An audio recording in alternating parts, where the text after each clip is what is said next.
আসসালামু আলাইকুম। আমি হাফিজুর রহমান আবারও আসলাম আপনাদের মাঝে। সেটা হচ্ছে চাকরি গেটেতে যাইতেছেন পাইতেছেন না।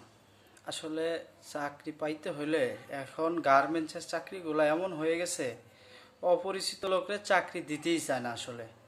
সেটা হচ্ছে আপনার চাকরি নিতে হলে আপনি রেফারেন্স ছাড়া এখন বর্তমানে কোনো অফিসেই লোক নেয় না।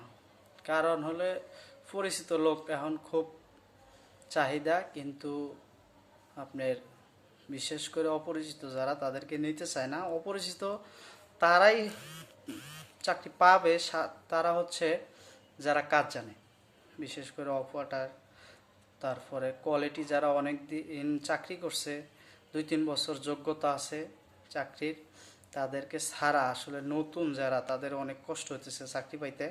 তো নতুন যারা তারা আপনারা কি করবেন, আপনারা পরিচিত যে বাসায় থাকেন ওই বাসায় পরিচিত সিনিয়র কোনো অপারেটর থাকলে তার সাথে যোগাযোগ করবেন, বা কোনো লাইন চিপ থাকলে তার সাথে যোগাযোগ করবেন। এরকম কারোর সাথে যোগাযোগ করে তাদেরকে বলতে হবে যে ভাই আমি নতুন, আমি চাকরি করতে চাই গার্মেন্টসে।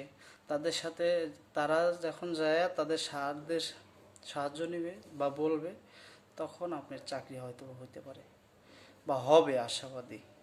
কারণ এখন একটু সামনে ঈদ, তো গার্মেন্টসের অবস্থা বেশি একটা ভালো না। তবে ঈদের পর চাহিদা বাড়বে লোকের।